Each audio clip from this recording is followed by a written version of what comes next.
Hello, everyone. My name is Moot Monthly, and welcome to our big live stream. This is the moment we've all been waiting for. Finally, at long last, we're going to be doing Mega Voltage review. Let me just post these on socials. Boom, boom. There we go. All right. My last name is Monthly? No, it's just part of my it's just part of my username because it rhymes with moot monthly, I think it's called an onomatopoeia or something. Let me pull up the YouTube chat on my other screen here. Give me one moment. Okay. Boom, boom, boom. There we go. Pull up Discord here. Okay, there we go. All right, yeah, feel free to watch on YouTube or on Discord, wherever you are. It's not really a big deal. And also, if you are watching this on YouTube or Discord, open up the episodes themselves if you want to watch along with me, essentially. We'll be going through basically the entire thing, um, like line by line, analyzing every scene, every interaction, every single piece of dialogue, and we're gonna be talking about it. We've been waiting for this for quite a while. It's been quite a bit since we've gotten actual anime content. Unfortunately, I cannot show the episodes on YouTube, of course, so I'm asking you guys, if you're not in the Brave Usagi Discord server, to go hop in there and check out the Leaks and Magazines channel. We uploaded both episodes, the full length, on Discord, so you can watch along with me, basically. I should really have like a timer or something on here. I'm not really sure how to add that, but maybe I'll have it ready for next week. But for now, get the episode pulled up so you see what I'm talking about, because I can't play the audio nor show the visuals because it'll get copyrighted like instantly. So essentially, we're just gonna be going through this raw. All right. Without further ado, let's begin. So we have two episodes today, episodes 90 and 91, and both of them were written by the series composition Daisato, the head writer of the show, and it seems pretty good. So just pull this open here. So I just started the episode. So they're telling people to watch on YouTube. All right, we begin with Slacking. So again, guys, pull up the episodes somewhere, and so you can watch. And I'll pause and tell you guys the timer. The heights are so inconsistent. Yeah, it's just an animation direction thing. It's a storyboardy thing. Like, it's never gonna be like, this has always been an issue for this show and just Pokemon in general. Height has never been super consistent.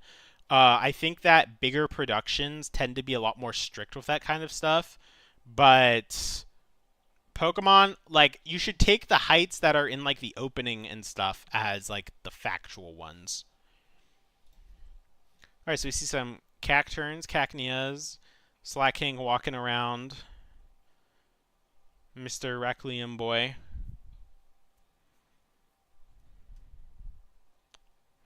Fade to black. I'm at second 55 of episode 90 right now. So we got Cap looking around, looking for us. I'm assuming the Slacking.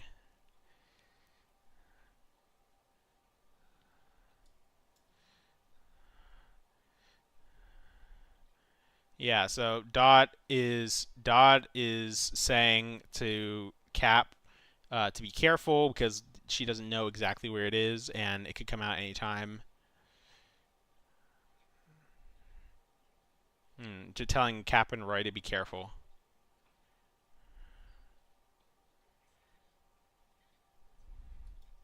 So basically asking Crocolore if he's excited.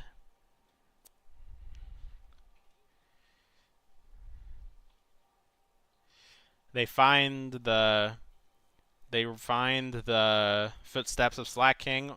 Roy takes a picture of the Raccoonium smoke. Kilowattrel is leading them around.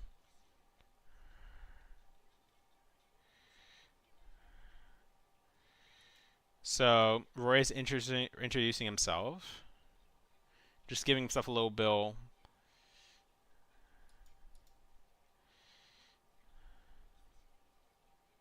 So Roy had been training himself to challenge the Black Rayquaza again, so that's interesting. He's still going after it, but right now he had received a message. He received the first message from Dot in a very long time, first like text message talking about this Raccoonium Pokemon, essentially.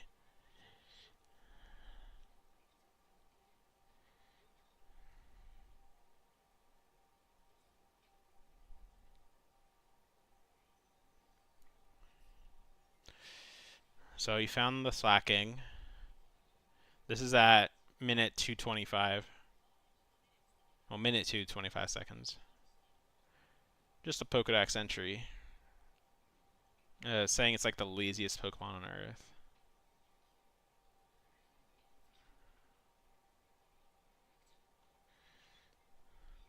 So Roy's trying to collect more data about it because he can't be sure if it's the Raccoonium or not.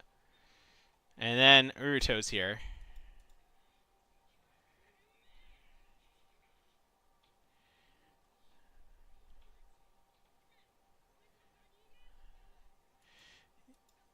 Yeah, he's saying basically Roy ran away from Uruto previously before the before now.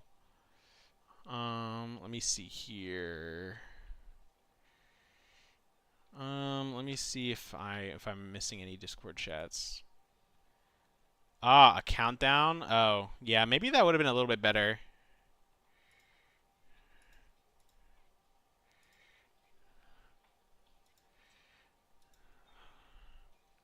So yeah, Roy ran away. This is at minute 2:46.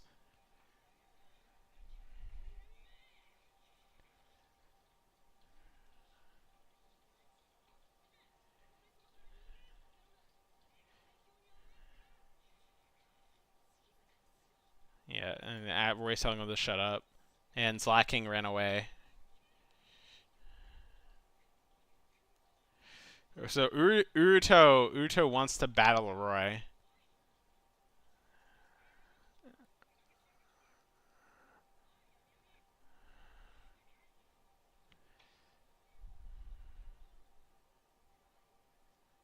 So Roy is saying he's not looking for the Rayquaza right now, but he's looking for a Slacking.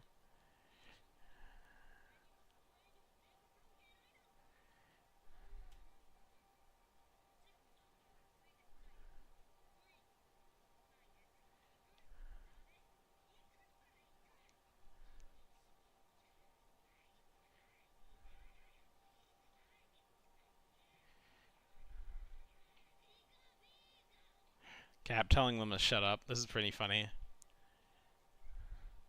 Alright, so Kilowattrel found the Slacking.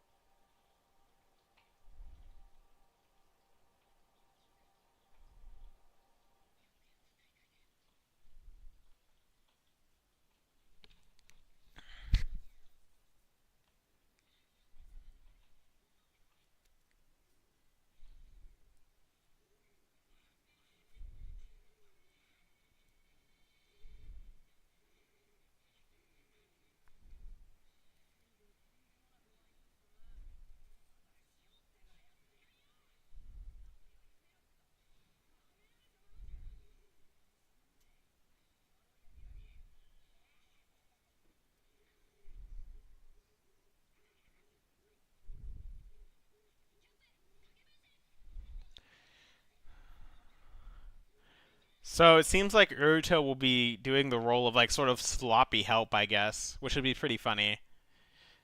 Yo, what's up, man?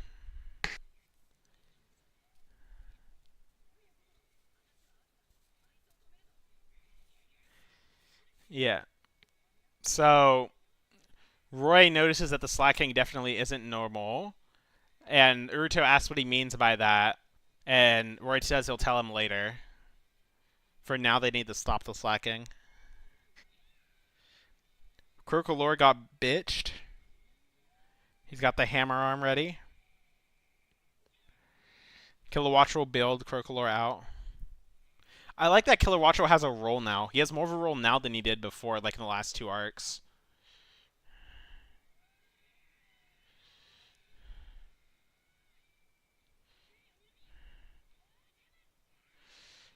So, Sableye knows Power Gem. That's nice. Slacking is unaffected by it. I think he's using Bulldoze now. Or high horsepower. One of the two.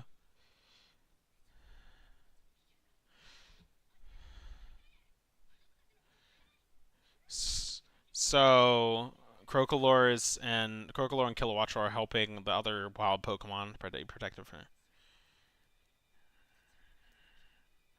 So Roy is saying that it's definitely like the power of Reculeum and just like how it was back then.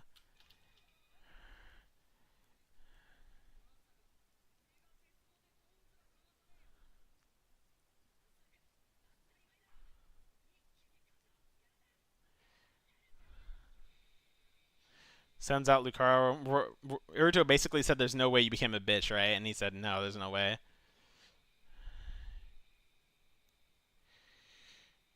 This is at minute 7, by the way. That's where I'm at on episode 90. I love this OST. Also, the Mega Evolution animation's awesome. Like, it's like Mega Evolution came back and the aura came back with it. Like the aura of the show came back with it at the same time.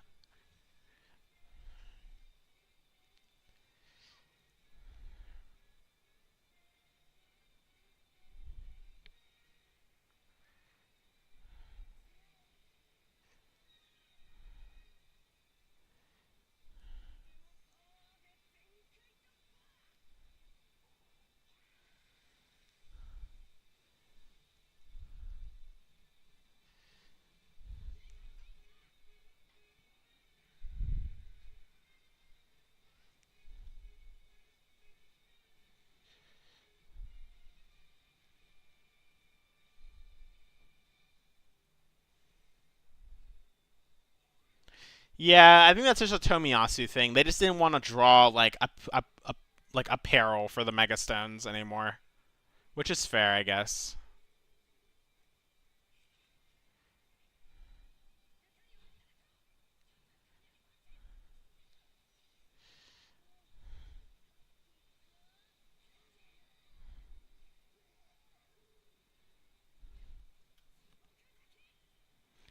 I like so he's got.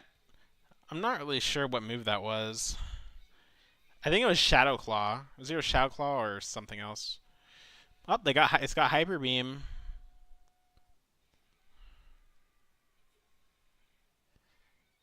You're a Shadow Claw, or it wasn't Sujigiri, so I think it was. I think it was Shadow Claw. It No, it did not use Dark Pulse. It used Hyper Beam, bro. It used Hyper Beam Safali. It used Hakai Kosen, which is literally Hyper Beam. It's actually Destruction Beam in Japanese, but it's Hyper Beam. That's Dark Pulse is like Akuma Hado or something. It's something like that. I don't know exactly, but it should be something like that. It shouldn't be like Hakai Kosen uh is Hyper Beam. Let me go back. Roy is indeed our boy. Yeah, no, it used Hyper Beam. Bro, Safali, they change the effect animation for Hyper Beam and for other moves all the fucking time, even mid-series. Okay? Roy literally called it a Hyper Beam. The word in Japanese is literally Hakai Kosen. And he said that directly. Go to minute 8:35 when he uses it, and then listen to what Roy says. He doesn't say like Akuma Hado or anything. He uses Hyper Beam. Plus, that's obviously not a Dark Pulse if you look at it. Yeah, Roy literally calls it Hakai Kosen, like literally right after Slaking uses it. I don't know how you can miss that. Yeah, and it's using it over and over and over and over again, which is really weird. Like normally Pokemon can't use that. And Roy says there's no mistaking it. That's Raculium. Wait, what did Roy say at the end there? I was too busy listening. Too busy talking.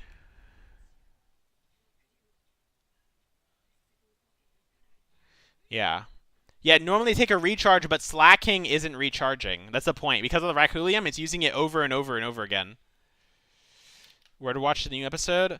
Um, in the description, there's a link to the Brave Asagi Discord server.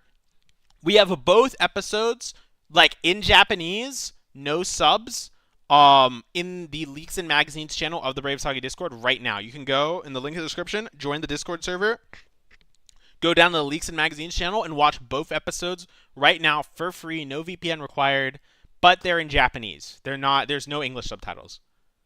But you can just go watch it. There's no bullshit. There's no download. There's no nothing. No ads or anything. Uh, do you think there will be a tone shift for time skip? There already has been. There is a very clear tonal shift in the time skip. Roy, Liko, and Dot are a lot more mature, and it seems that according to the opening, Uruto actually has a more mature side as well. Yeah, there's a very big tonal shift already. Anyway, let's keep watching. I'm at minute 9. And Sableye tanked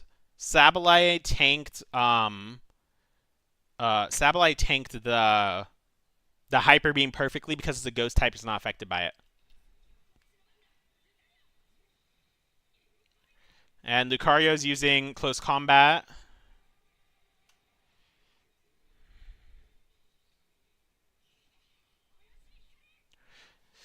And Sableye's using, I think, Confuse Ray.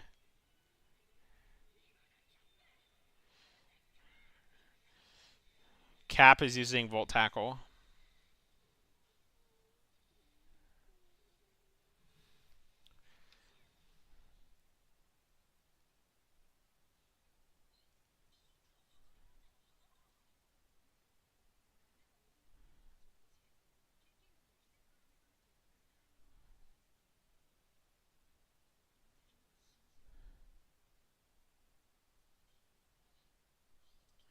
All right, give me a minute. I'm at minute 10. I'm going to actually do this and just open it up in something else so I can open the Discord chat too.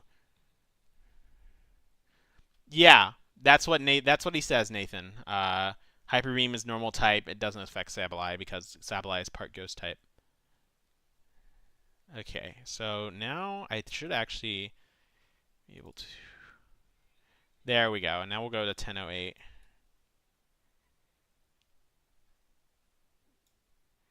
There we go. Now I can open up the Discord chat with no issue.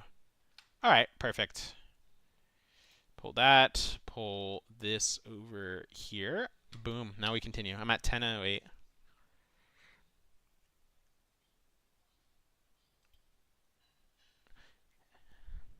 Yeah, so basically, wait, what did she say here? She said she never saw it before. Give me a sec.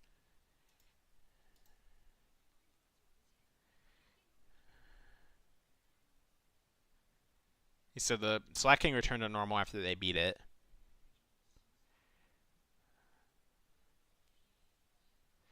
Yeah, basically saying the pink is the same color as Rakua.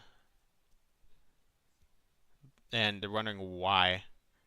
And Dot is saying that the Terapagos and the 6 Heroes purified the Raculium back then.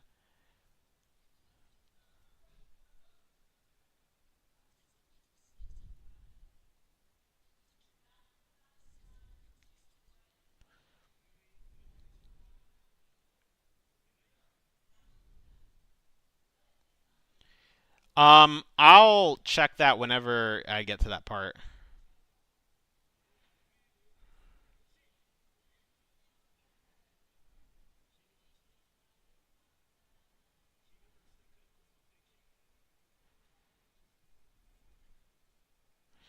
No, after they just beat the shit out of it, it went back to normal, I think.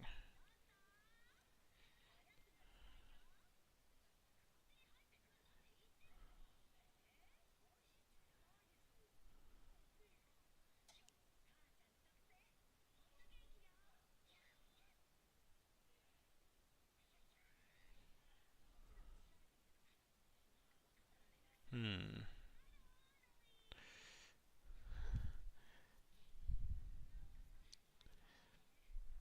Yeah. Roy says that Blanca, who's Dot's mom, is the same as ever. Yeah, the subs will probably won't be out till like tomorrow evening or something.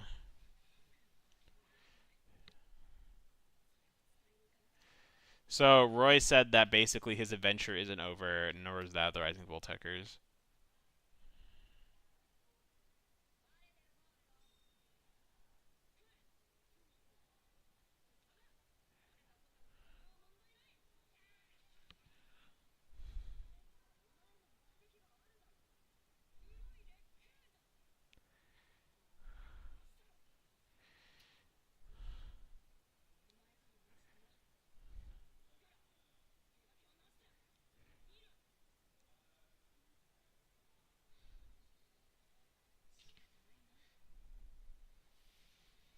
Yeah, Roy's voice is a little deeper.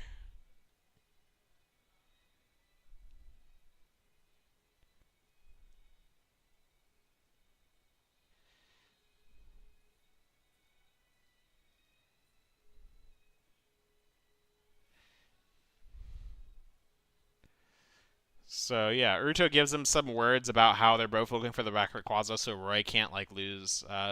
Roy can't fumble or falter, I guess.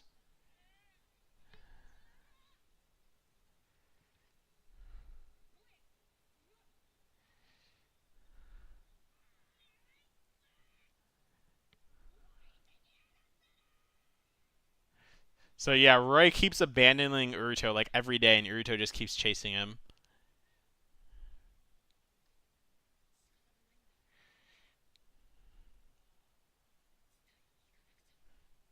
So Roy says it can't be helped, and basically, I think he doesn't want to get Uruto involved in this whole drama. So yeah, he's kind of that's why he's leaving him behind. Is because he doesn't want to get him involved in this whole like big deal. Now we're moving over to Liko. Minute 13:25 of episode 90 is where I'm at.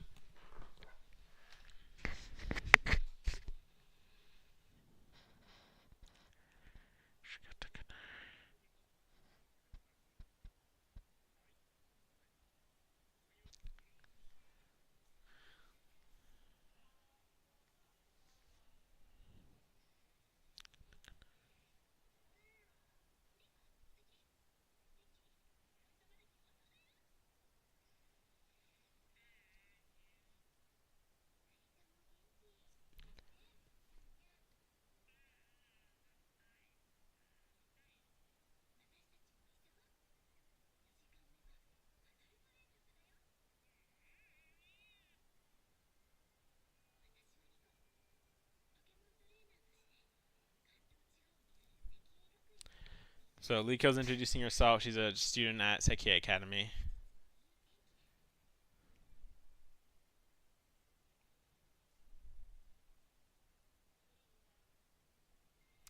They don't. Doesn't. She doesn't. He doesn't look like her older brother, bro. You're imagining things.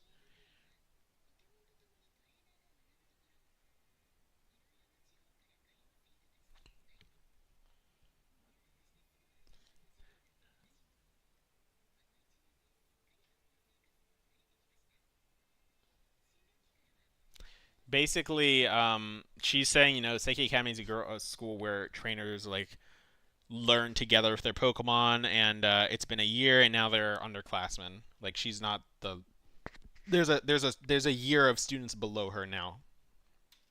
Like behind, like like she's like like I guess you can call her like a sophomore, and there's like new freshmen.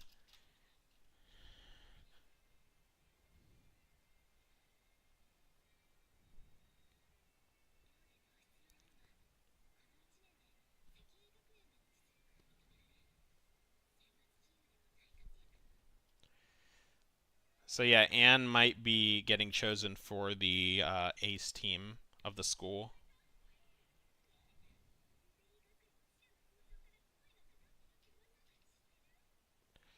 And yeah, they're saying that Anne got asked to head over to the Blueberry Academy uh, to by like the Seikei, yeah, as the ace of Seikei Academy.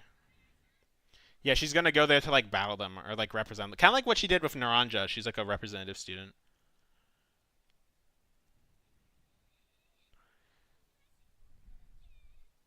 And the ace student lost her toothbrush and put it in her pen cup.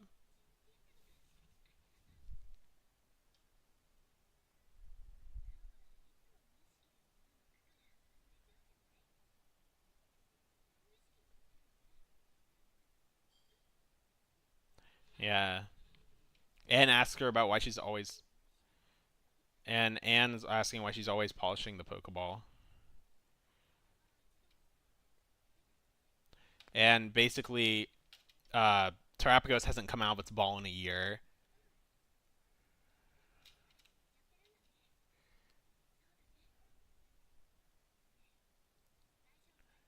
And Anne asks her if she's okay, if Liko okay.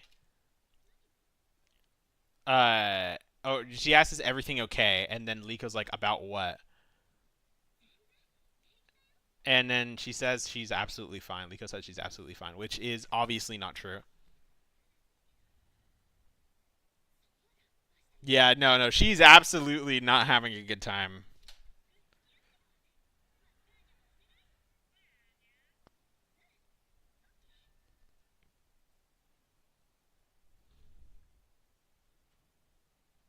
So Liko's looking at her diary again. She's looking at this picture of the Rising Volt Hecklers.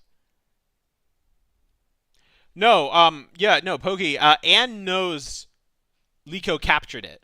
Anne is asking that Terapagos hasn't come out of the ball. Like she says, like so Terapagos hasn't come out of the ball, in a year. Like she knows Terapagos is in the ball. She does. That's what she's saying. Bro, the way they frame this shot. Look at 1659 where she picks up the ball and then Freed is the only part of the picture visible in the frame. That's so good. God tier storyboard actually. Hold on, I wanna actually screenshot this.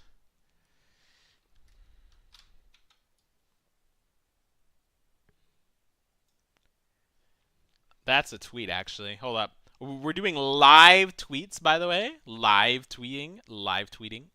Live stream tweeting. Hold up. Doing the analysis live stream right now. Love the framing here.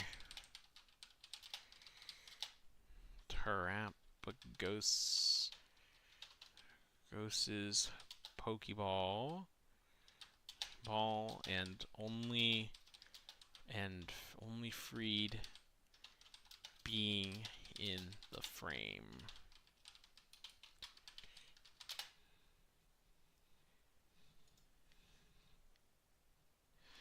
You don't like Amano? I think he's done some good work, Dami. Amano was the one who storyboarded this, right? Didn't he storyboard 14 too? And 14 was that was a board. I mean, Yajima clearly helped with it, but that was a fucking board if I ever seen one. You know what I'm saying? But yeah, no, it's pretty good. Amano can do it if he tries. So basically, Liko whispers Pagago when she's picking up the ball again, and Anne is awake. She looks back and watches her do it. So I think Anne might play a bigger role in this arc. I hope she does. She plays a big role at least in this special. All right, we got Gurumin. She says Guru Guru Groovin.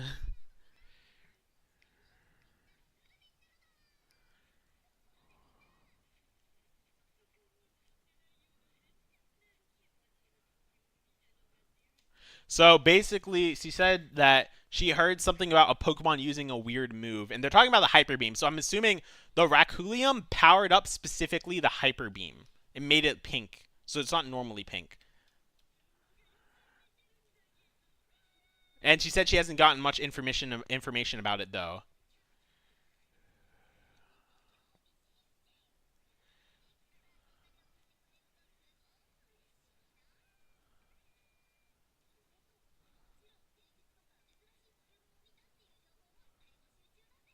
So she's asking people to send. She's asking her viewers to send her information about if they see any weird Pokemon using weird moves to Gurumin. So Dot is doing. She's like doing NSA shit. She's spying.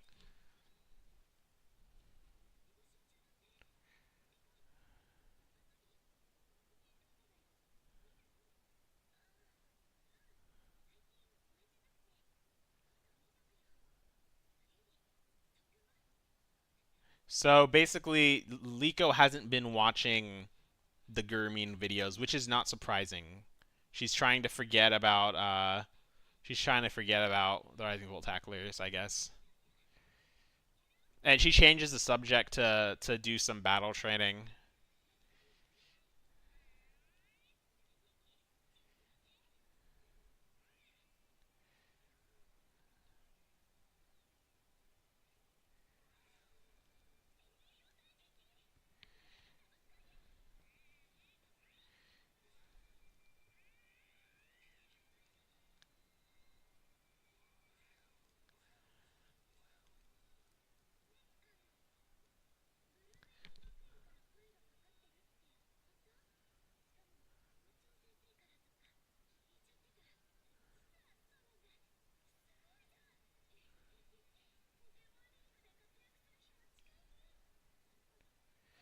So basically, it might be her and going to to Blueberry Academy might be a stepping stone to her competing in the Pokemon League.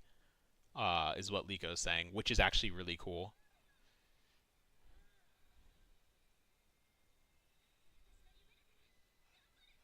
And said that she'll do the best towards her dream.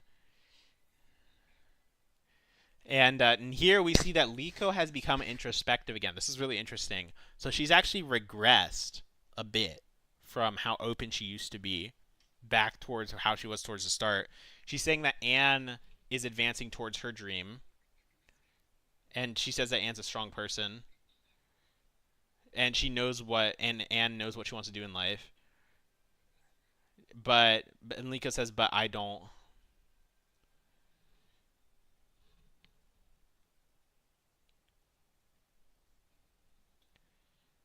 Well, I think. Well, the thing is that Anne said that she wants to compete in the Pokemon League. That's not Blueberry Academy's league. It's just a Pokemon League. I'm assuming that there will be like a Paldea Pokemon League at the end of the series, and maybe Liko and Roy will compete in it. I don't know, but there is going to be a Pokemon League apparently.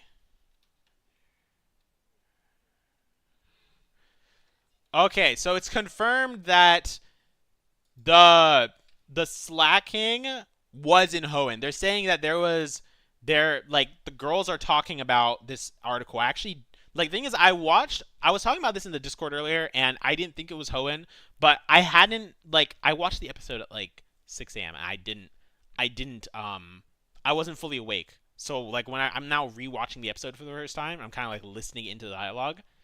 So let's look at this here. So I'm at just for you guys. I'm at minute 19, second 27. New scene in the cafeteria. It's these two girls, who are co-highs of Liko, who are reading a what seems to be an Exceed Corporation puff piece article about the new Pokemon attacks and stuff. So we're gonna be going through this line by line because this is pretty important lore. All right, lock in, lock in, lock in, lock in.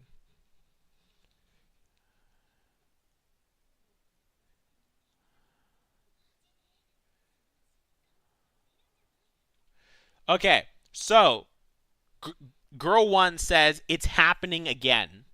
It happened again. There was a Pokemon who went on a rampage in Hoenn. Then the other girl says again. Didn't that happen in Kanto too? Let's listen again.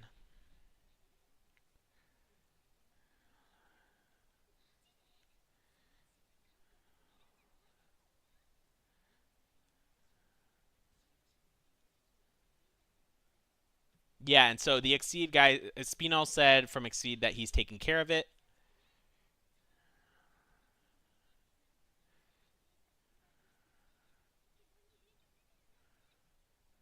And basically saying that like a year ago is when it started happening, and saying that the Rising Volteckers messed up Rakua, and basically the other students calling them irresponsible for going on an adventure wherever they liked, and then destroying things. And then other girl says, but the explorers are on the case, and then Anne interrupts. And Anne says that, why are you guys spreading rumors about things you don't know anything about? And Liko stops her.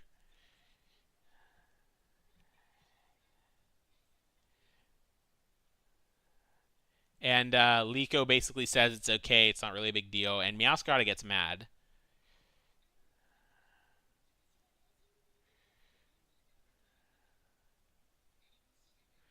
And basically, she says that no one at school knows that she was a member of the Rising Voltacklers.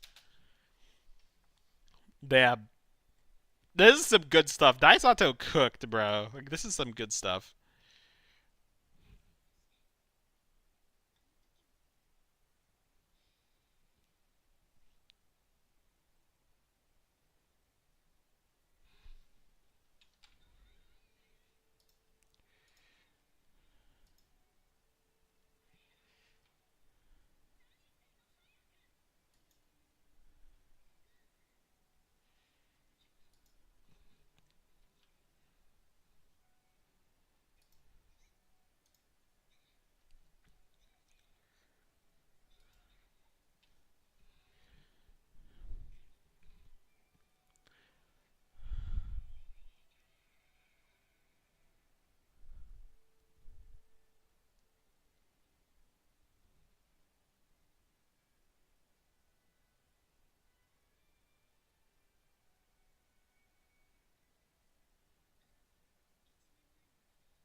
And here's Roy coming in.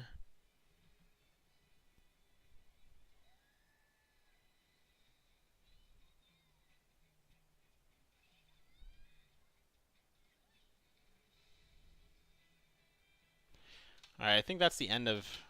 I think that's the end of episode 90. Yeah, that's the end of episode 90. Okay.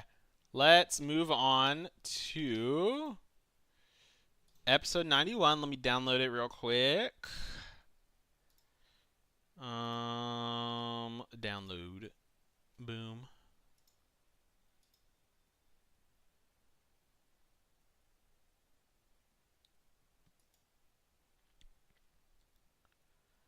Um.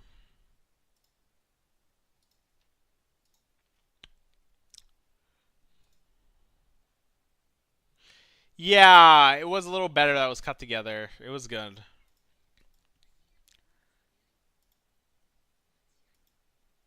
Okay.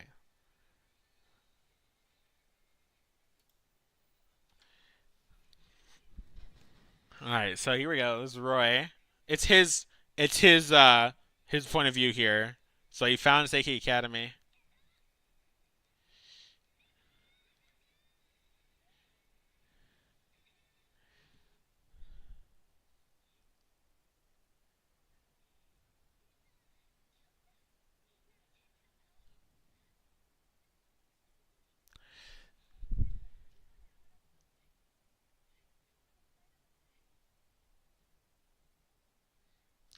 Okay, so Liko. Oh, yeah, this is interesting. So Liko asked, "Why'd you come here?"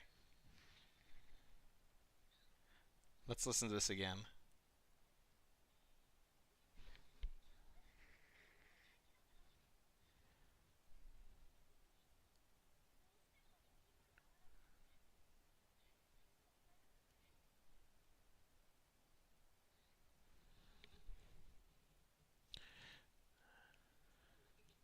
Oh boy. So there's a bunch of freshmen wondering who that guy is.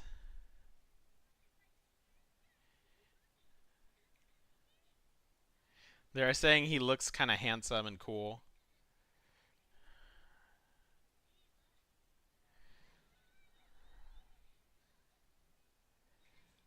Yeah, no, Roy's kind of a Chad.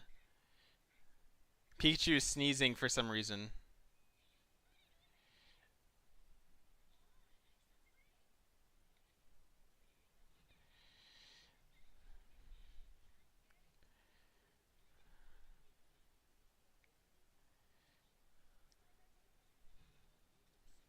I'm a little confused on what he said at that part when he talked to Liko at first.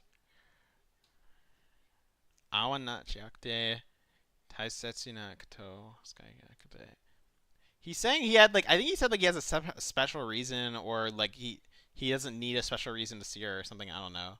I'm not really exactly sure what he said. I'll wait for some stuff to give me the verdict on that. And he says that he wants to talk to Liko alone, basically.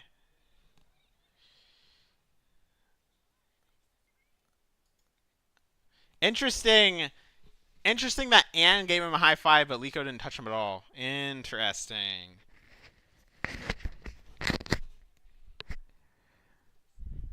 Hmm.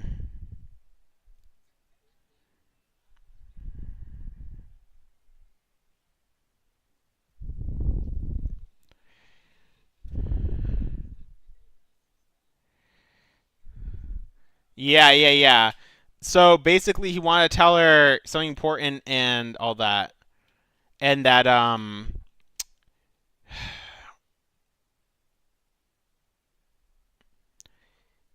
yeah, basically there are people watching, and he wanted to go somewhere else, or he wanted to take her with him somewhere, and then she was like, "Oh, be quiet, stop."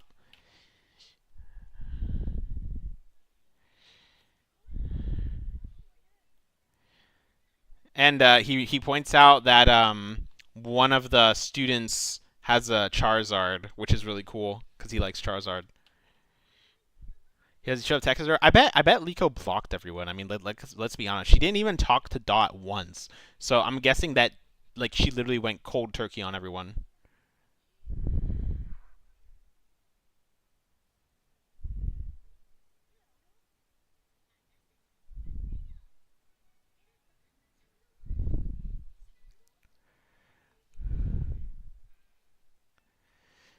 And they went to a cafeteria.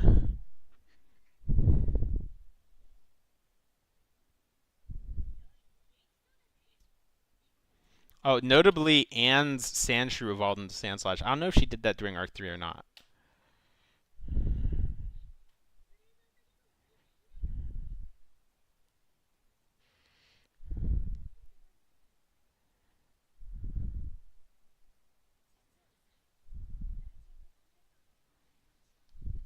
And basically, she's wondering why the Bravesage people didn't send her a message or something. And Roy says that the Rising Voltickers broke up.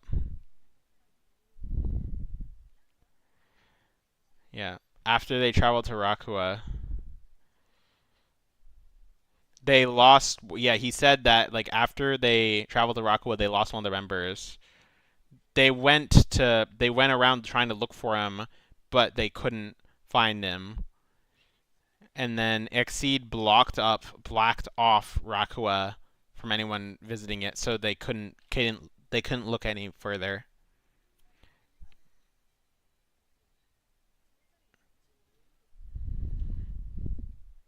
So basically, they all went their separate ways.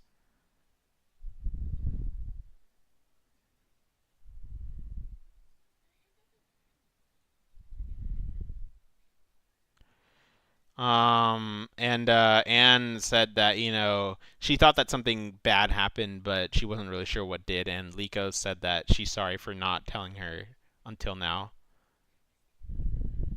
But Anne says, thank you for telling me. Yeah, Dami, I just got those eagle eyes, like it is what it is. Hold up.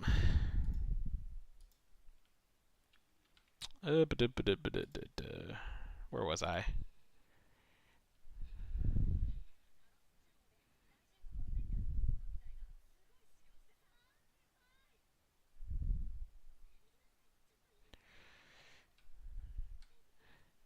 And the problem is these kids heard him say that he was um going to Kalos to train to rebuild the Rising Voltekkers or something.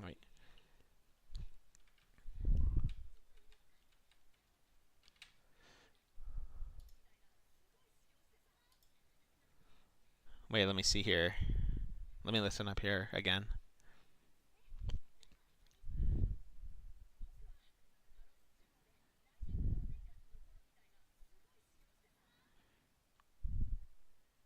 Yeah, he saw some really strong people in Kalos, basically, is what he's saying.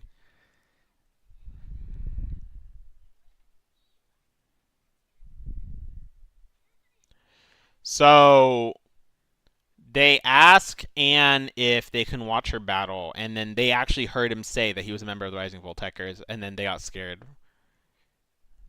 They they interrupted him. So now Roy's telling her about the message from Dot.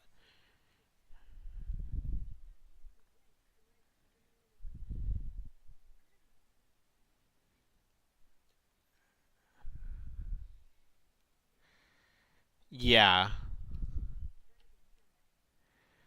Yeah, so they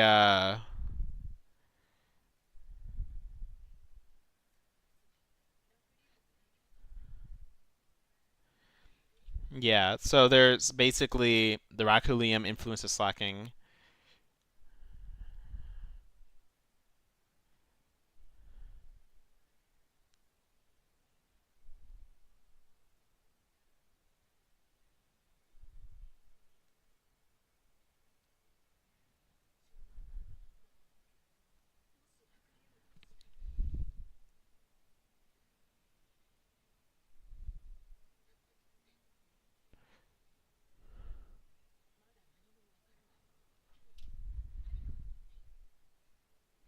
So Roy says that he doesn't still doesn't know what's happening, but he tends to find out.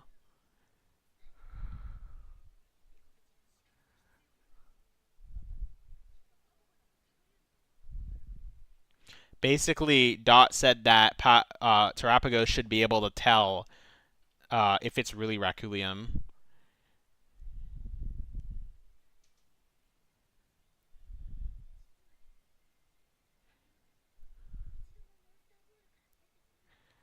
And basically, she says that it hasn't come out in a whole year.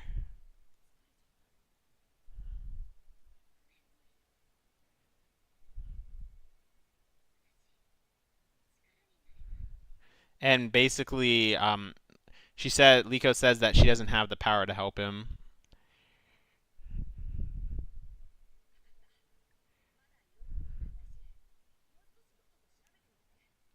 And Roy says that's fine, and Dot should be able to find out more information.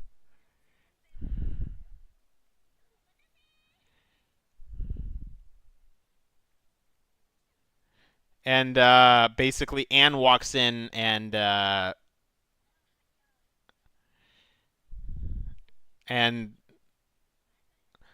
yeah, so Anne walks in. She's like, "Oh, what's going on?" Because like Liko is like all sad and shit.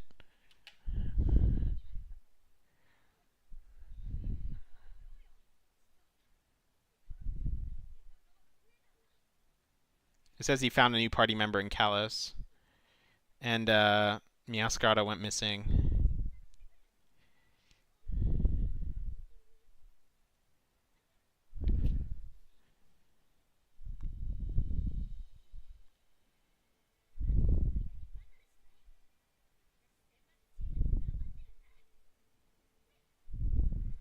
And she says that she's been working hard to get onto the ace team. And Roy said, all right, in that case, I'll bring out the big boy. Brought out the shiny Lucario. Oh, bro. Anne is so cooked.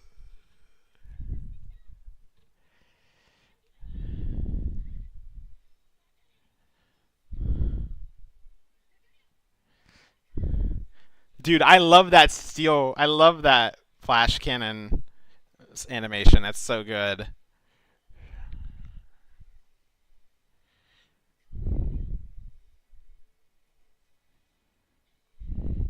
You know, the movement. This was a completely outsourced episode, by the way, coming from China and Korea and also America.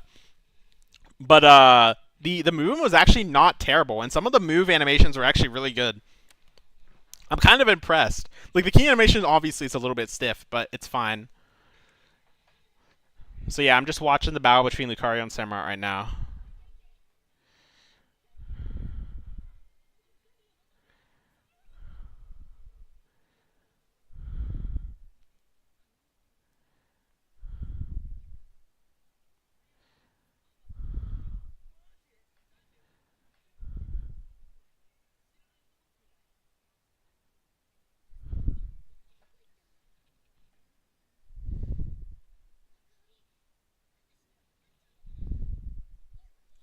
Yeah, it seems like episode 93 is their first big, well animated episode, which is a little confusing choice because it seems like it's literally just a character of the day that Liko fights, but, you know.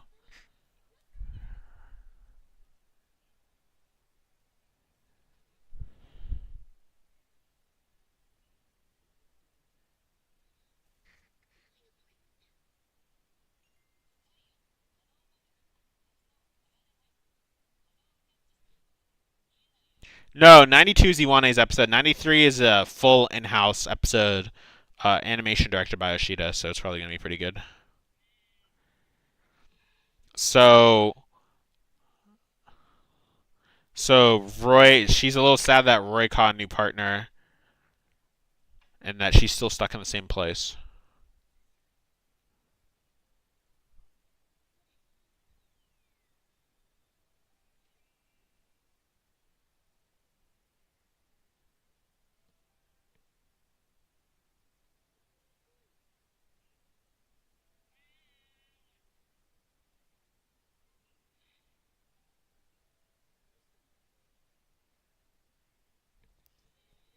All right, we're back to Lucario versus Samurott.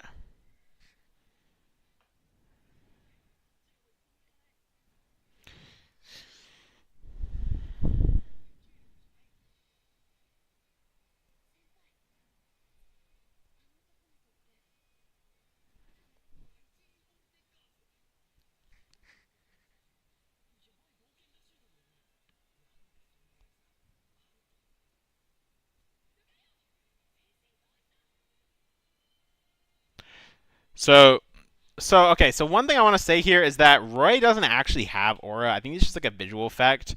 He's telling he's telling Lucario to sense with his aura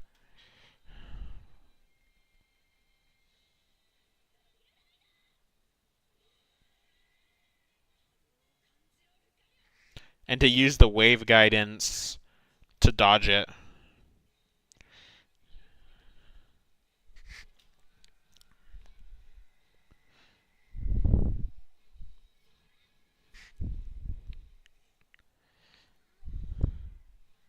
And Samurott gets bodied.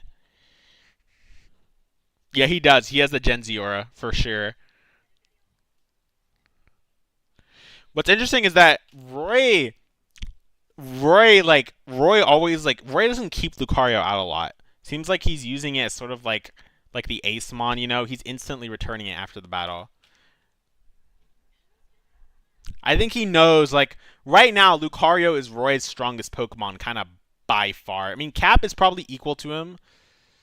Um we'll still use the literal guiding waves. I mean, it's wave guidance. Like saying guiding waves is so stupid. Like just say wave guidance, bro. Like that's what it was.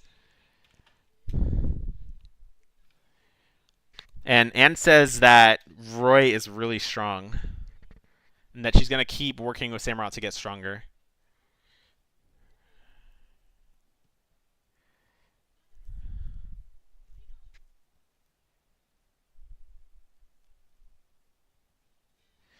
So Roy says, "Let's have a battle, Liko," and Liko's kind of silent, but I'm assuming she's going with it. I like these renders though. These mid-episode cards. She's not like super into it, but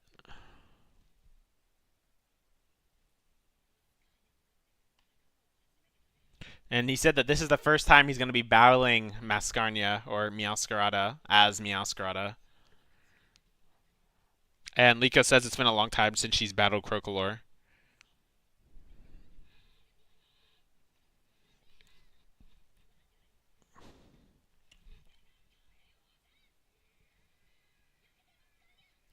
Interestingly, Roy doesn't use Lucario, but I mean, like, let's be honest. Like, there's a rivalry between Crocolore and Meowscarada, so I guess it's fair enough. But like, let's be straight up. If he used Lucario, he bodied her in one close combat, and it's over. Like, it's fair enough he's not using it. Like, Lucario would bitch her so hard. Like, it'd be crazy.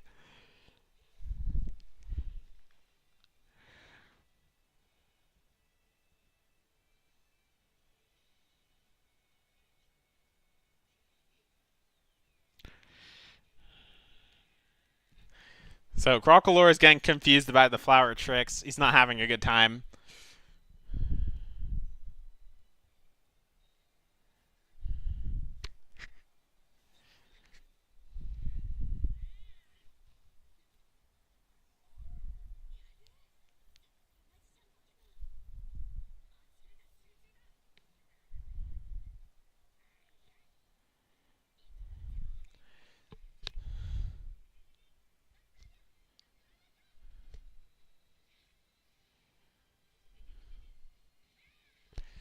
All right, so was able to. Yeah, I really like the movement in this battle. Like these battles actually have a lot of movement in them, like a lot of positioning and stuff. Like it's the footwork's really nice. Like of course the animation is not super fluid, but it's solid. It's solid for sure. Like I'm really impressed by this outsourced episode. Like for an outsourced episode, this is really good. It's like it's like a tier below in quality below in house, but it's still good. Like it's well boarded. It's got good movement. Like how much more do you really want?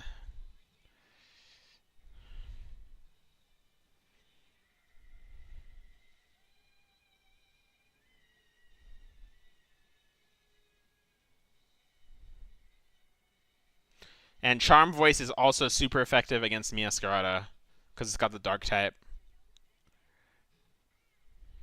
So it's just a really bad matchup.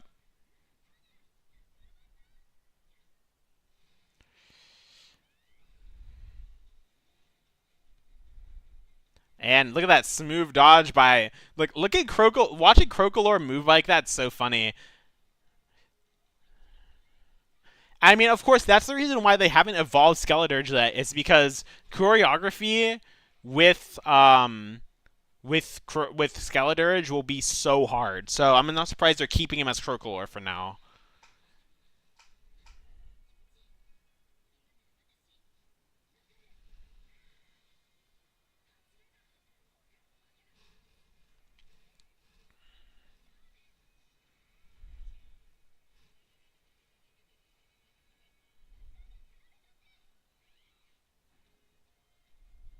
So Mascarnia wraps up Crocolore in the fucking yo-yo or whatever. And he's saying to get out of it by using Stomping Tantrum, but he can't.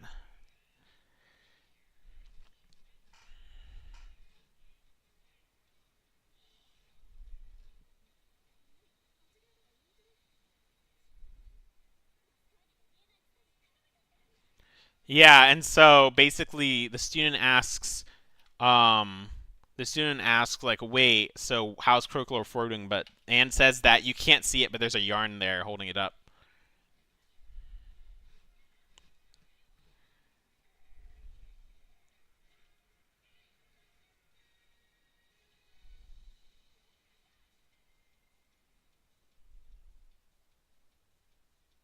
Wondering where the yo-yo is. He can't see it.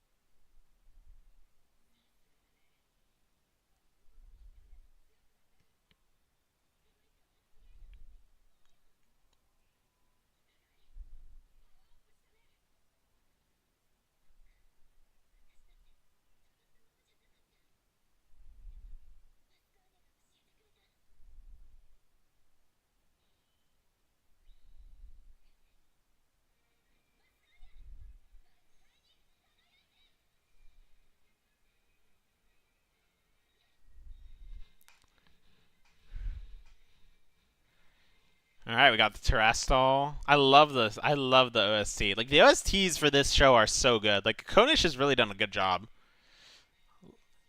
I love Miyaskirada's animation, and it's like its stance after it terrestrials. It's like holding its arms out, kind of like a rock star or something. It's really cool.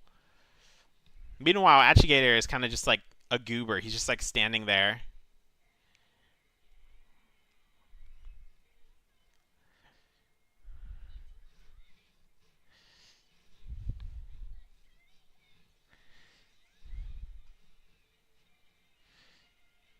All right.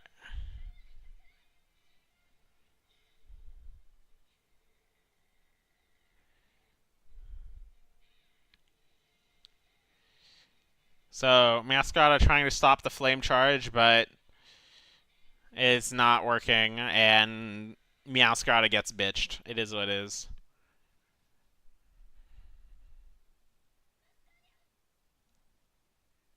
Rip. Meowscrata lost. That's crazy, but not really. That's fine.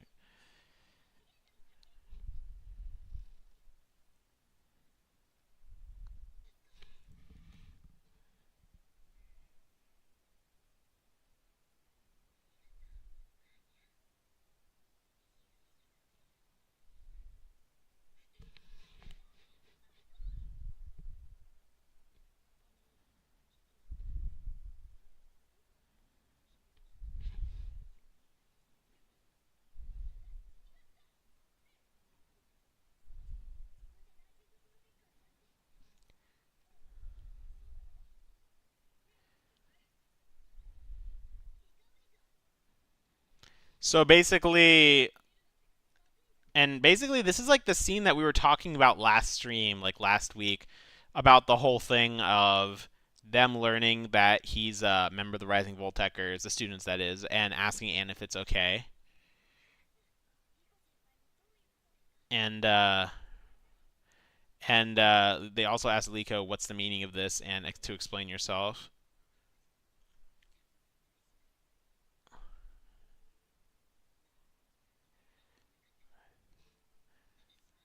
And she said, "I hadn't told you guys all this for now, but since till now, but actually, I'm a member of the Rising Voltecklers."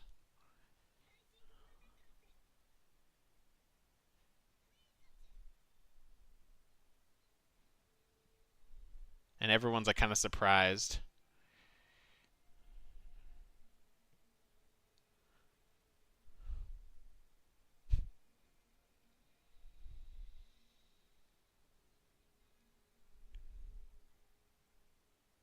She sent a message to someone. I'm not sure who.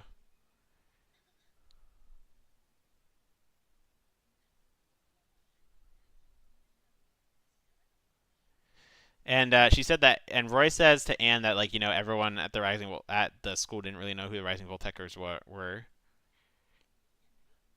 But Anne said that, it's fine.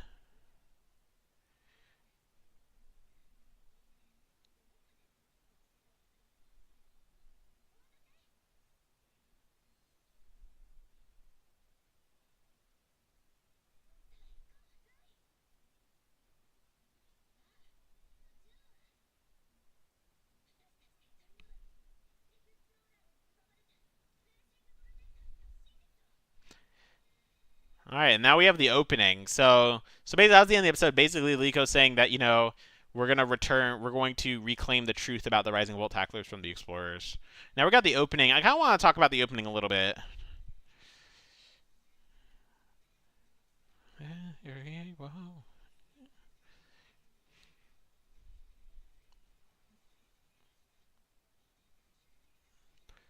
I mean, I already to be honest, I already kind of talked about the opening on my Twitter. You can see a lot of my thoughts on there. But basically, in general, the opening is really good. I love the symbolism of Liko and Roy, like how it's a double chorus. Where Liko seems like she's a lot more emotionally invested in bringing down the explorers, while Roy is more about just trying to like protect Pokemon and stuff. It's pretty interesting. Liko seems like she really wants to go and challenge the explorers and you know fix the problems that they caused, while Roy is more of like Roy's kind of moved on a little bit. Like until now, he had just been training to capture the to capture Rayquaza again. That's what he'd been training for.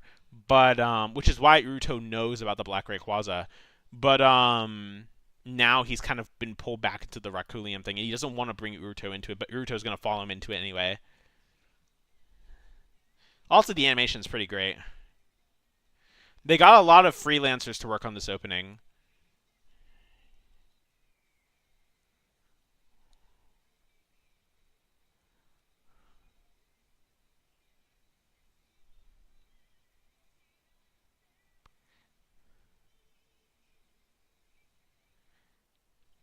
I also made a tweet about I'll show you guys all my tweets later and we'll talk about it. For now I'm just gonna watch it again.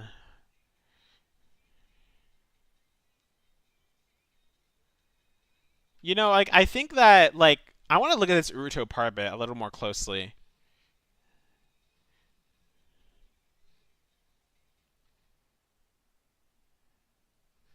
I would assume so. What is Uruto holding here? Is that a Pokeball or is it something else? You know, I'm a little suspicious. I'm gonna screenshot this. I'm gonna post it on Twitter. It kind of looks like an ancient monster ball. Hold up. Boys. Boys. Now, let's do a little bit of critical thinking here. No, I didn't skip it by accident, Dami. I know there's a post-OP scene. We'll get to that in a sec. But for now, I'm just looking at the opening. I'm still looking at the opening, like in 91. But let's take a look here. Let's take a look here. I'm gonna open this up actually on the stream. Actually, I think we can actually.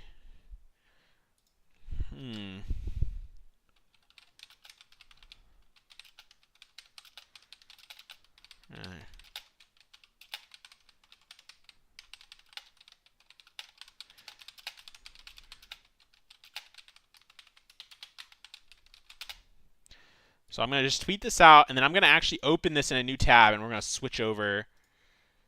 We're going to switch over here and zoom, and then switch the OBS over. Boom. Okay, there we go. So you guys see here, look at the stream. Like, this does not look like a normal Pokeball. No? I mean, it is in the shadow, but this is clearly not, but it's darker. It's not a normal Pokeball. He's looking at something else. Or is he? Yeah, and it's not Sablai's Pokeball, because Sableye is actually in the frame. So actually, let's just...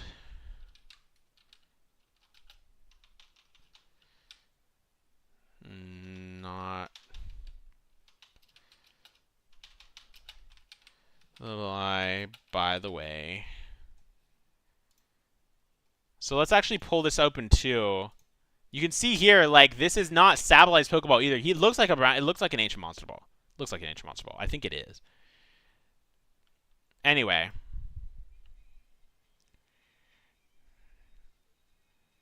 So we see Cap has some PTSD as well.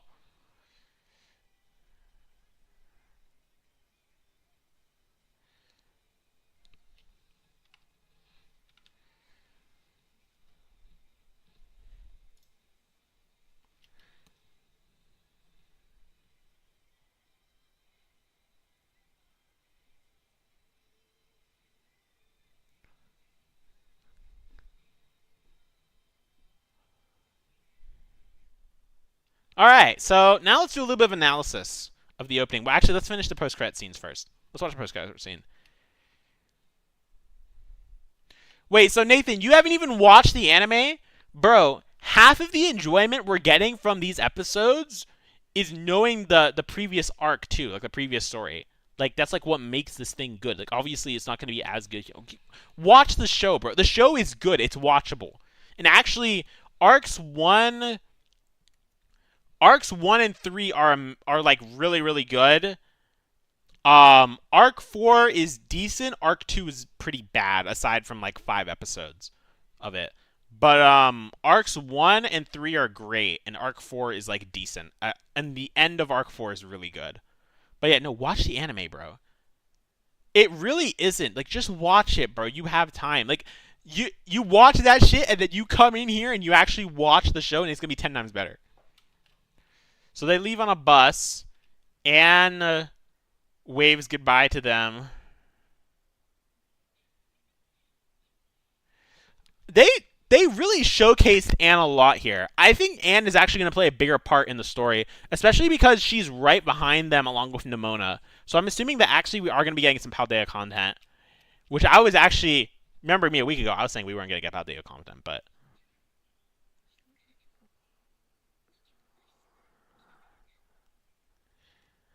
Crocolore riding behind him beside them on the bus.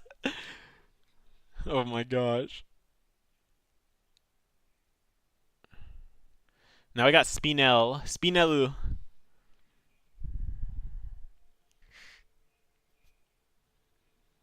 Seems like they're all asleep in the Raculium tanks.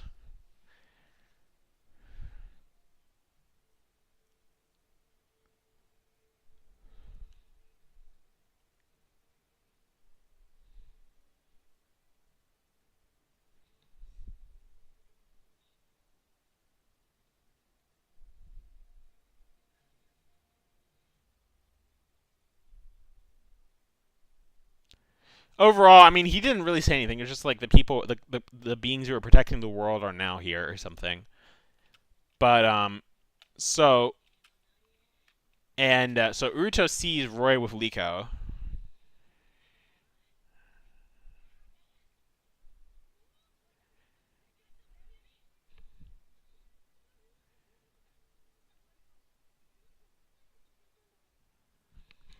So it seems like Uruto's the one who wakes up the Steelix.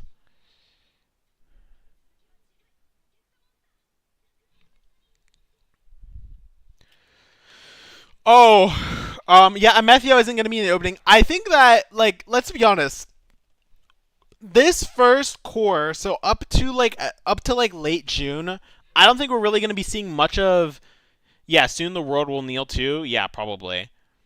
Um, but in general, I don't think that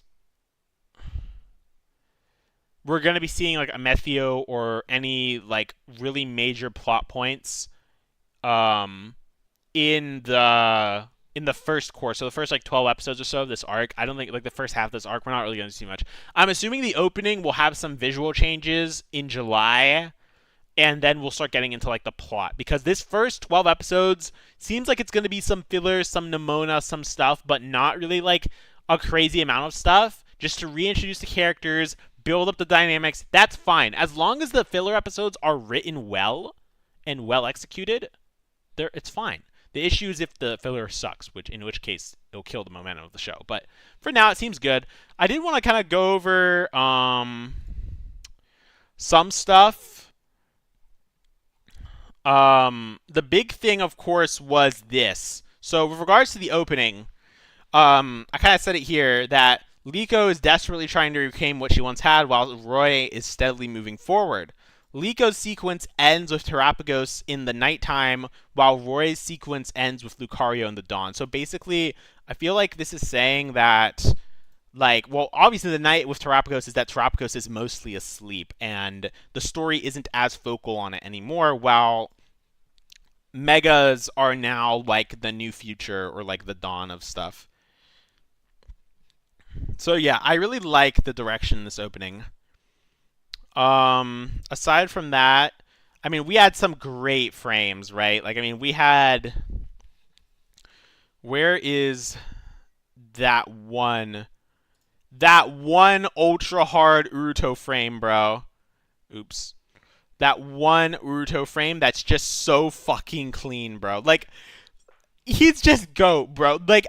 Like this one frame alone sets me on Uruto. Like, we we now know that he's gonna be a little serious. Like, he's gonna be that guy. Like, he's gonna, like, I swear, as soon as Mega Evolution comes back, the aura in this show comes back. Like, just look at these shots, man. Like, this shit is so good. even this shot, you see, so Terapagos is actually out in this frame. So there, I don't know if, I think she's in Hoenn or something. She's sitting on some steps. She's in the shadows. So this shows that Liko's state of mind. She's in the shadows. She's petting Terapagos, who is awake and out of the ball. Meowscarada is being protective of her, and you don't see it in this frame, obviously because it's in motion. But when these kids with the +1 mind walk across the screen, her head follows them. So she's kind of like a little sad, I guess. Like she's looking at people having fun. She's a little sad. She's sitting in the shadows by herself with her Pokemon. Her Tebrim is trying to cheer her up and all of that. Like this is peak. Like there's just so much great symbolism, and it also shows that Liko is not, just because she had a fun battle with Roy, that doesn't mean that she's over. It doesn't mean that she's over what happened to Freed or over what happened with the Rising Voltaclers. She's not going to be over that until she personally punches the shit out of Sengo, I think. She's not going to be happy until she beats the shower. So we see here some important characters. We see that I think I don't know if this is Palmo or Palmot. It looks like Palmot, not Palmo. So you got Nemona here. You've got this new guy, new kid. He's got a Capsakid. Cool. Probably going to be part of. So they're definitely going back to Paldea. That's the biggest thing, is that we're going to be getting a Paldea episode with Nemona and this new kid probably, where Roy will bow Nemona and inspire the new kid. Maybe Liko will bow the new kid, or Uruto. Uruto might bow the new kid. That'd be fucking funny because there's going to be a lot of trash talk. There's also this girl who is very clearly the grooming super fan in episode 93. She's got a Litten. I believe that's a Litten. We've also got Anne, of course. Anne played a really big part in these 2 episodes, but I do want to say that, you know, I hope she plays more of a part. I hope she's a bigger thing. Yeah, I really have to wonder, is this a character we've already seen before? Like, I'm really surprised that they would just introduce a brand new character like this. It's so different. Like, wouldn't they have introduced her before? I bet that this is like a character of the day or something that we saw before, and then she's just got this outfit on. That's my guess. I don't think that's. I mean, a lot of people were hoping that it would be Zur, and then like we would get Amethio back in episode 93. But yeah, interesting. It seems that Nemona is mentoring a new kid. I wonder, like, let's be honest, like, we already know that Scarlet and Violet has, like, the plot of Scarlet and Violet is already, like, canon in this, right? Like, we already know that, the plot of Scarlet and Violet is, like, Briar has already seen the Terapagos in Area Zero. You know, she's already, like, Arven is around and happy. Penny is working for the school. You know, like, all that shit's already happened. But wouldn't it be cool if this was the SV protagonist and we saw the beginning of their journey in this arc? Wouldn't that be cool? I think it would be cool. And it'd be cool if they start with a Capsakid and not some random SV starter. Like, I feel like Scarlet and Violet's Academy setup is really well made for creating Pokemon shows or just creating Pokemon stories in general. Because, I mean, let's be honest. Like, when it comes to anime and like just the manga and anime scene in general, a lot of it's school based, and the way that you can just create like Naranja Kid number 75, and you know, you can give them like a random Pokemon, a random personality, clubs they're in, or whatever, and you can go crazy. That's exactly what Wit Studio did with Paldean Winds, right? They created 3 different students who had different things they were good at, different personalities, different goals and aspirations, and we saw that. I think that's, like, I really think that Paldea is genuinely, like, you could write a really good story with Paldea's region, you know, because Paldea is a lot more fleshed out than many other regions. I mean, like, really, prior to Kalos, you're really headcanoning a lot of the actual regional development. Or actually, I would say including Kalos too, but now we have ZA, so maybe it's not the same thing. But like with regards to like Unova and Prior, you're either referencing the anime a lot for world building, or you're headcaning a lot of stuff because, you know, prior to these bigger 3DS and Switch games, the regions weren't really that fleshed out. They're like the cities were super tiny. There's like a handful of NPCs, and that's all you have for world building. But now, when you look at Paldea, you look at Alola especially. Alola is another good example of this. Like they're so fleshed out. You know everything about them. Like, and you can make a really good story. So I'm really happy that they're starting to utilize this and they're creating anime original students like this. It's nice. Anyway, yeah, this is sus. I think this is the reason this is the reason why Uruto is going to be important. This is not a Pokeball. It's not. There's no white part. There would be a white part here. Like there would be like even if I let you guys say, "Oh, but Moo, it's in the shadows. It's dark." Well, there would be a darker part and then a lighter part. It's not. It's all dark. That's not a Pokeball. It's something else. It's an ancient Pokeball. I bet. Which, like, let's be honest, okay, it's a Terra Orb. That's not a fucking Terra Orb, bro. Where is he getting that? He don't got that. No. You want to know what I think? They never scrapped Zeraora as a member of the Six Heroes. That's actually Zeraora's Pokeball. Uruto has a secret. It's a Mega Zeraora. It's a bomb? Yo, chill. Bro's just typing it bomb over and over. Bruh. Uruto is the Mega Voltage all along. Like, this is obviously, like, this is so clearly, like, he's got something. He sees Roy walk by in the street, he looks at him, and he walks away, bro. Like, we are literally, like, Sableye is a ploy. It's pretend. Like, we are in for some crazy shit. So that's what I'm saying, is that Zeraora was one of the heroes. Or maybe it was one of, I don't know, it wouldn't be Gibeon's Pokemon because Gibeon had a different kind of ball, but Zeraora was one of Lucius's Pokemon, and maybe he released it or something. I don't know. But no, it's not Gibeon's Pokeball because it would be white. Like, it's not. But no, I didn't miss that part where Pikachu fell. No, that was just in Pikachu's head. Pikachu was reliving what happened to Freed and imagining if Pikachu, like if Cap went with Freed instead of living, right? Of course we're gonna learn about Uruto. Uruto, like, you have to think about this, guys. Think about like a little bit of meta for a second, okay? You're the show writers, right? You have a very well built up cast, a built up dynamic, built up group and everything, right? Time skip time. You break apart the group. The crew leaves. The captain of the crew dies. Everyone else splits apart, right? You're introducing a new character when you only have like minimum 50, maximum like 80 episodes left in the show. You're introducing a new character. This new character, to introduce him, cannot just be a random side character, right? He can't just be there to annoy Roy. He has to be there for a reason. He is going to be a part of the main plot of the show. Like, he has something to bring to the table. And I think that this ball, this thing, this, whatever this is what he's bringing to the table, to the story.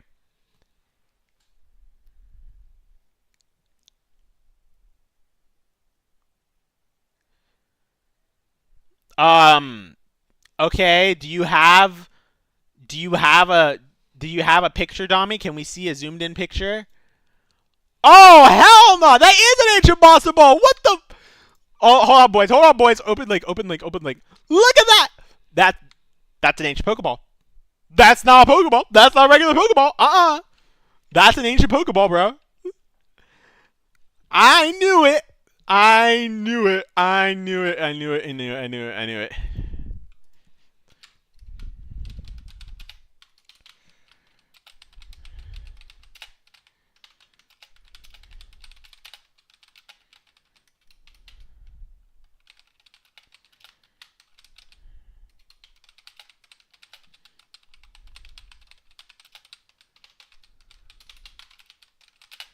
Tweeting that shit right now. See, investigation work. Like, this is what these streams are for, bro. We are here to pick this shit apart frame by frame. I left the live stream stage on Discord? I did? Oh, shit.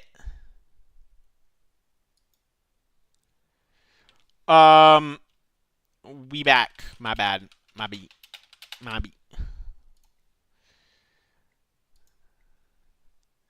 I'm a goofball. I'm a dumbass. Oh, Uruto. Yeah. Edit post. This is what Twitter Blue is for, guys. This is what Twitter Blue is for. Look at that. Ready? Ready? Boom. It's edited. $8 a month. $8 a month saves my ass from looking like an idiot. No one's ever gonna know except the people who are in this live stream. You don't know. Yeah. You don't know. You don't know. Actually, I paid for a yearly thing. So I paid like what? I think I paid like $130 or something. Let me look. I paid for a yearly subscription to like premium. It's not even like Twitter Blue. It's like the premium ultra version. Let me see. Yeah, $115. I paid $115 for a yearly thing. You look at the edit history anyway? Nah, shut up, bro. Nah.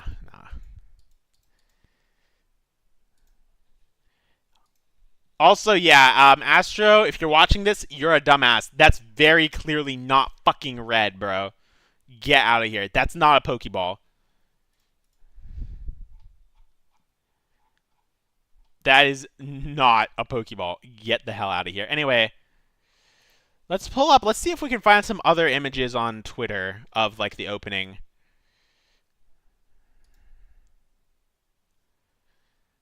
Let's see. What did I tweet, actually?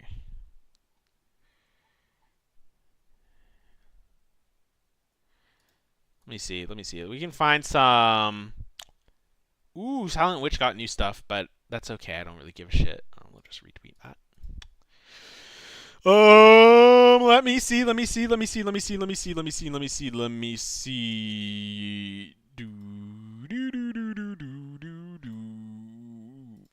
Oh, yeah. I mean, let's talk a little bit about general stuff, general design decisions, right? So, I mean, we'll refresh this. I retweeted a couple tweets. Let's see here. So, the first thing is that, you know, my friend Astro on the Discord pointed this out earlier, and, you know, we kind of have to admit it, that it seems like the directors have kind of learned a little bit, and they're really showing a lot of their Pokemon outside nowadays. This is really good, okay? They need to keep doing this, because the secondary mons in this show until now had virtually no love. I think they finally hit the correct balance between, you know, anime tenets of like showing all of their mons, eating food and stuff, and, you know, hanging out, having fun little interactions, as well as having the narrative focus, the deep narrative, the intense character emotions and stuff, the intense human focus, right? Like, we had the human focus on Liko, we had the human focus on Roy and Uruto's relationship, right? We saw Uruto like fucking shove Roy earlier. Like, we still have the great human focus, but we are getting the Pokemon there alongside them. That is what we need. We need this all the time, okay? Okay, but Moo, it's hard to draw the Pokemon all the time. It's hard on the animators. Bro, if it makes it so that the show is 1 frame a second, I don't care, bro. Show them. It's okay. We're not going to crash out over them standing like this, or by Crocolore writing Kilowattrel like a PNG past the bus. Like, we're okay with that. We are fine with that, okay? Just give us more of this. Please. That's all I'm going to say. Like, just give us more. You know, like, it's not a big deal. Yeah, so...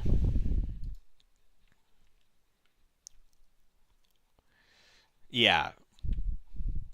That Mega Evolution, though, like, that music, really, like, the animation was great, but the music was wild, though. And combine that with Roy's thing. It's just awesome.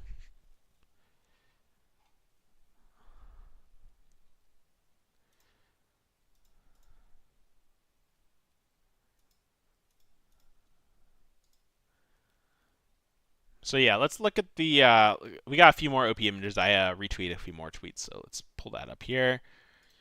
Yeah, so like I really love the parallels here. I mean, also this image of Liko, she looks more grown up here than in literally any other thing. I think part of that is that they're giving the shading for the noses now, even if it's only a little bit. I don't know if this is obviously not a permanent thing, but you know we are seeing the shading a little bit. Like look here, Roy doesn't have it here, but that's because it's like a in between frame. But we are seeing a little bit of the shading on the noses and stuff looking nice. I heard people are worried about Future Apps animation because Sony Music's apparently stopped sponsoring the anime.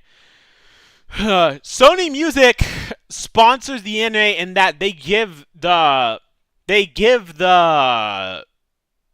show a discount on like music production. They help subsidize the music production of the show. When it comes to animation production and stuff, that's coming entirely from Shogakukan and TV Tokyo.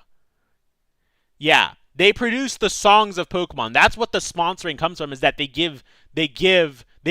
were the official partner music wise of the show. Not like, because you know when you talk about it, like they produce the openings, right? But here's the thing. Yuzu is not under Sony Music. So they're under a different producer called Toy Factory. So when the opening changed, the sponsor changed too. Like Sony Music isn't there anymore because they didn't sponsor the opening this time around, which is what they do. They provide talent for the openings at a low price. That's what Sony Music is for. But they're using Yuzu now, and Yuzu is one of the most popular bands in Japan. They're like top 10, top 20 bands in Japan, like of anything. And they're a huge band. So they're not using Sony Music, so they wouldn't have the thing. Like, it's just not a thing. Anyway, we saw some great frames here. This is a comparison of the original opening and the current one. You know, they've really grown. Like, this is just great. Like, this is what we want to see, you know? Just in general. Like, I'm just really happy we got this far. I'm happy that we have, like, this is the advantage we have of Ash, of, like, versus having Ash again for the 9th time, right? Like, we get stuff like this, and this is just so good that we're finally able to have growth in this fucking show. It just feels so great. Oh, yeah. Where Liko's running, you're talking about this one? Hold on, buddy. I got you. You mean this, right? Mr. Audrey, or Miss Audrey, actually. Audrey's a girl's name. I don't know. Mr. whatever. You mean this, right? That's what you're talking about, Audrey?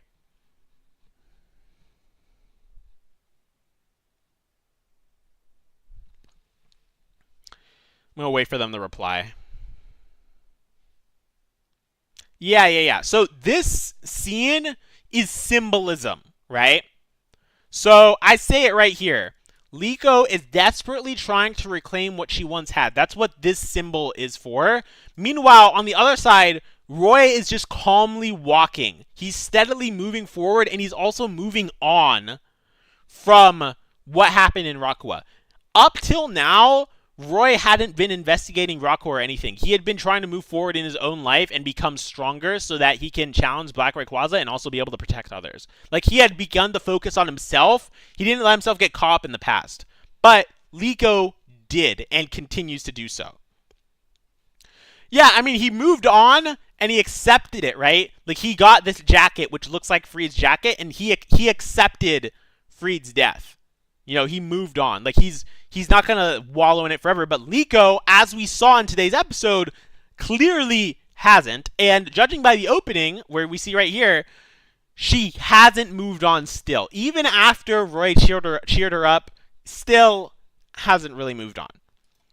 And I mean, we also have this more esoteric symbolism of Liko's Pokemon scene ending in nighttime, symbolizing that Terapagos is asleep, Liko's kind of depressed, blah blah blah, and then Roy's scene ends with Lucario in the dawn, meaning that Lucario is the representation of Roy moving on to a new stage in his life, essentially, right? Lucario is the representation, is the crystallization of Roy moving on into a new stage of his life, to a new power, to a new self. Really nice. Good shit. This opening, like, if they execute everything that they're telling us they're going to do, this will be the best season of Pokemon anime ever. Straight up, the best year. It will surpass even XYZ. Even XYZ. I think it will. Because right now, we are at the point in which, like, in XY, whenever we got to XYZ, we had already gotten a lot of character development, right? Like, Serena cut her hair, Ash versus Clement, Shota development, Alon had the Mega Evolution specials, Ash has moved on, and it was really only Ash left who had, like, a big thing. Is Freed dead? Alright, Tiana, Arcane. I don't like to leak a whole lot for the anime, but I'm going to say what Freed is might just be a little worse than being dead. That's all I'm going to say on that, alright? It might be a little worse than being dead. What happened to Freed. I ain't going to say anything else because I don't want to spoil the show, because this show doesn't deserve to be spoiled.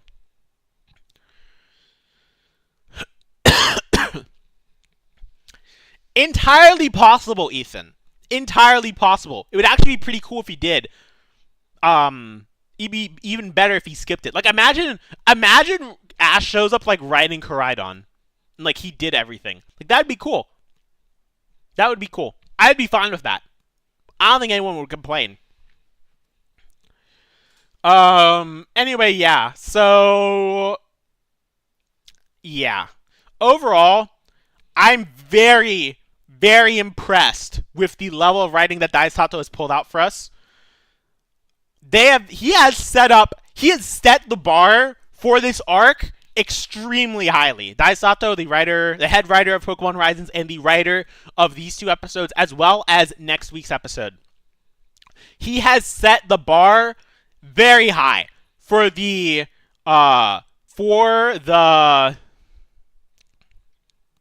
characterization of Liko, Roy, and Uruto. He set the bar high. For the plot, he's set the bar high.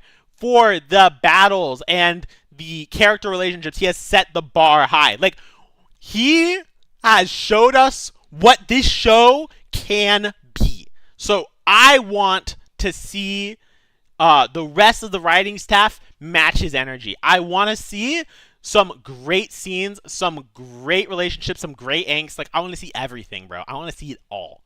And judging by this opening, and judging by the things I've talked with Koreha Matsuzawa about, we're going to be seeing that. So, yeah. Can't wait for Tsuchiya, bro. No, Tsuchiya got fired, bro. For sure. He's not back. Please. Don't even say his name, bro. Don't even say his name. Anyway. Yeah. Like, this... Wait. Fuck. I have to open the image. Let's open this one. And then close the ones on the right. This shows me that we're in for some peak. Rehire Yuka Miyata. Hey, I'll take that. I'll take Yuka Miyata. I'll take him. Who is that? Tsuchiya? Tsuchiya is one of the few writers who transitioned from the Ash anime to this anime. And as you would expect, he's not that great. Or rather, he and his colleague Deko Akao reuse Ash anime plots all the time. That's all they do. They either write Ash anime plots or they write plots that are as boring as Ash anime plots. It is what it is. No, because Roy still has his Monster Ball. I think he still has his Ancient Monster Ball. Unless he gave it to Uruto. Which would be kind of boring answer. I hope this is Zeraora. If this is Zeraora and he's actually hiding it this whole time, holy peak. But yeah, no, we definitely know that, there is something coming to the table. You know, the person organizing a new Mega Grooming bonus segment is called Yuka Miyata, though specifically written differently than the old writer. Lol. Yeah, I mean, I'm not surprised.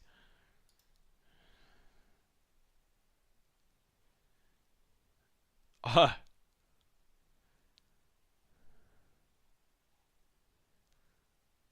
anyway, yeah, this is quite a bit of fun. How long have we been live for? Been live for an hour 40. Okay, well, overall, I think that's everything we wanted to talk about.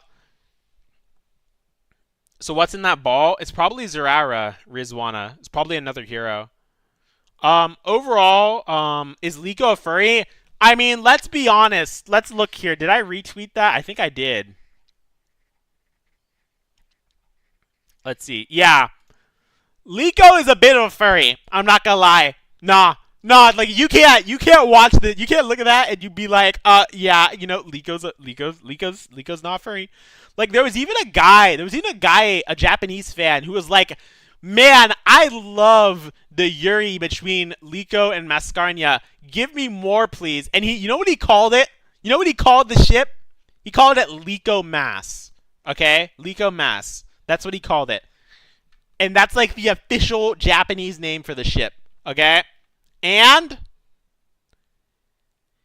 all I can think about from that name is the Taco Bell slogan, Live Mas.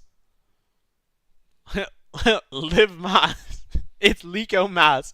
Someone put like a Taco Bell burrito or something in the corner here and just put Live Mas. Oh my gosh. But yeah, no, it's... But Ancient Monster Ball doesn't work anymore because Lucius is dead, right? What's he holding? I mean, that's a good question. Maybe this is someone else's Ancient Monster Ball, or because maybe Lucius abandoned this Monster Ball and it didn't, like, count. I don't know.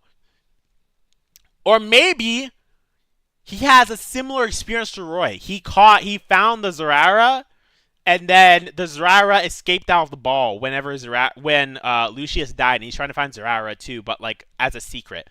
Or... the boring answer is that Roy gave Uruto Rayquaza's ball. That's like the boring, probably correct answer, right? That, who's Lucius? Watch the show, motherfucker. I'm not telling you. Anyway, the boring answer is that Roy gave Uruto Rayquaza's ball after telling Uruto the story of Black Rayquaza, which is why Uruto is always looking up to Roy and challenging him. Perhaps.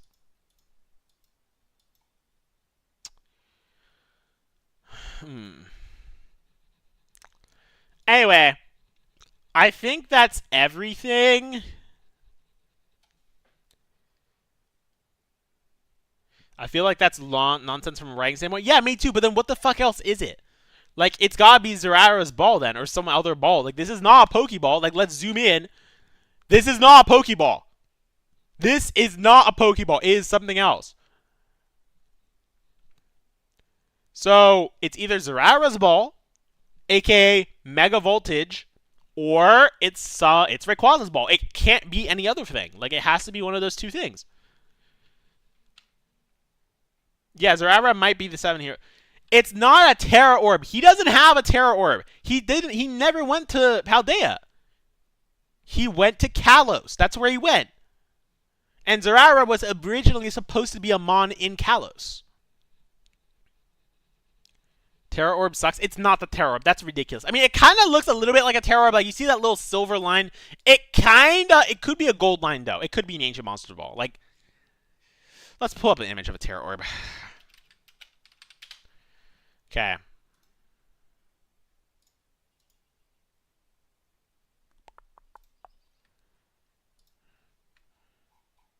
All right, so we enhance, okay? Let's look.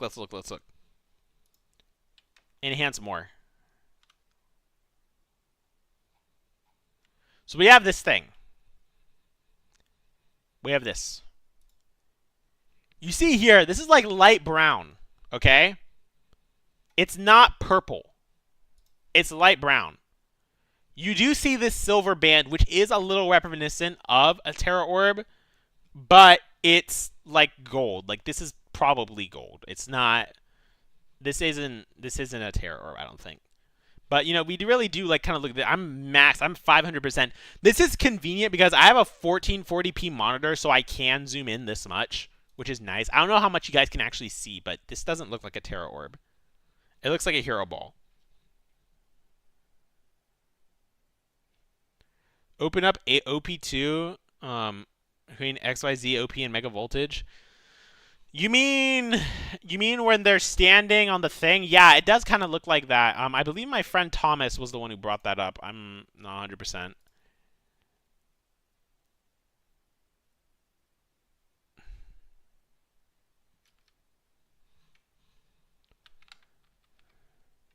Halo jump scare again? Yeah, no, I'm not doing that shit. Wait, where did my ball go? Oh, here it is. Yeah, so, I don't really see the resemblance too much. Like it does from the lighting, it kind of does look silver, and you see that silver band around it, but I just don't think it's this. I think that's gold or something.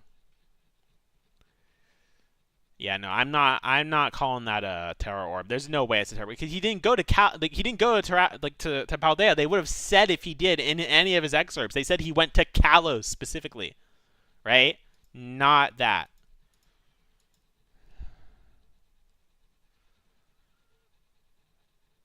Okay. Anyway, I do believe I'm gonna call it here. I kind of talked myself hoarse, and also I don't think there's anything else really to talk about per se. Kind of went through a lot of the stuff, a lot of the big stuff that was in the episodes. Of course, likely I'm not a professional translator. Likely there will be better translations tomorrow when Some Stuffs, the fan subbing group that subs the episodes, releases it. Of course, if you want to get those subbed episodes as soon as they're available, click the link in the description. Join the Brave Asagi Discord server. Like, subscribe, of course. Follow me on Twitter if you choose to. The English subs for these episodes will likely come out tomorrow, which will definitely enhance people's enjoyment of the episodes because it is a lot more dialogue heavy. So, yeah. Thank y'all for watching. This was a lot of fun, of course. It's really great to have this show back. We're going to be doing these episode analysis streams weekly. I might do other streams, like sometimes during the week, just like kind of messing around, like maybe talking about anime or any news we get, as well as maybe playing Pokerogue or some other stuff. But we will be doing these episode analysis streams every single Friday the show airs, going over everything, so, we get all the information we need. And then, of course, doing analysis like zooming in like this.